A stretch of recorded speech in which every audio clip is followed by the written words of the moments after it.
and know what's going on. Mm-hmm. That's a talent that not everybody has. And especially where Elon's autistic is like, okay, you've already got some physical challenges going on with the mental, just the chemical imbalances and stuff that autistic people deal with. So why are you going to compound it by having these other stressors going on that you haven't resolved? Have you seen those rehabs where they have these people that want to recover and they tell them to work with horses? Because they're supposed to be like... And inmates too. They have inmates work They're horses supposed too. to be in a mindset where they can work with a horse.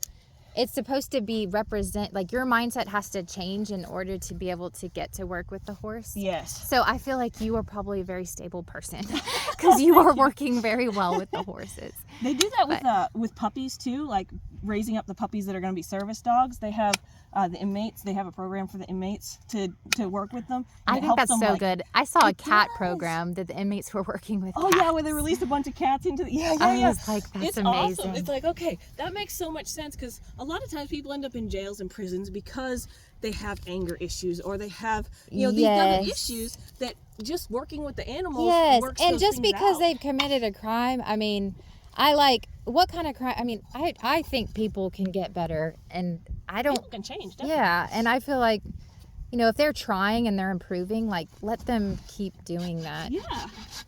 And just sitting in jail is not going to fix anybody. Nobody gets fixed by sitting in jail. But if you have programs that help them work through the issues that got them there, that's where the real change and real benefit comes in. Because then they come out a changed person. They want to be able to, if they start helping and they're trained to start helping by doing and helping in there, then they're more likely to help in their real community when they get out. It's got to be like training a horse. Yep, and learning empathy and care and patience and all these things that working with animals does is like, it's such a good thing. I don't know why it's not more widespread. Yeah. Because it benefits everybody. Yeah. And you've got to have so much patience to be training animals, and they have the time. Yeah. And they actually, my friend went to some kind of rodeo and the only people riding the bulls are, it's like in Louisiana, they have a rodeo and it's a jail. Heard about that. He went to it. I didn't go. It sounds awesome. Yeah, and so they train the horses and they are the whole rodeo is them running it. That's awesome. Because that gives them purpose. It gives them something to shoot for, a goal to work toward. Yeah. And they have to, a horse is not going to lie. A horse is very honest. So if you have a temper with them, they let you know that's not okay. It's like working with animals is just, and the same thing with like special needs kids and stuff, working with horses and getting to ride them and stuff.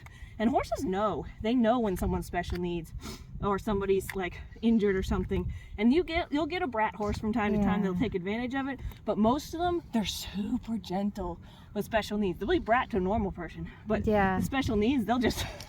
Wow. No, I saw gentle. like something on the people were getting mad because they were letting this baby walk a horse with a lead rope, and then one lady was like, the horse knows, and they're like, that's so dangerous. And someone said, well, it's probably a very well trained, a very old horse, but it was like a tiny baby walking a horse. Aw, that's so sweet. Because if you have a good horse, the horse, like the horse that I gave my sister, he's 21 now. Anyways, we had him since he was 10 months old. Doesn't have a mean bone in his body. And you can put little kids up on him, and I mean, they don't have the muscle to pull him up when he goes to graze. Yeah. But it's so sweet because he's not gonna hurt them. He doesn't do any of the stuff that, come on, pretty girl. Come on, let's bring it forward. See, this hoof has been so much easier because she's happy to hold it up. There you go. Yeah, she can lean on the other one better. Yep. It can hold weight without hurting. Good girl. Stretching the leg is probably good to stretch the leg. Yeah. Sometimes stretching can hurt you too if they're not used to stretching. But yeah, as long as you do it slow, you'll be all right. Good girl. Look at you thinking about that.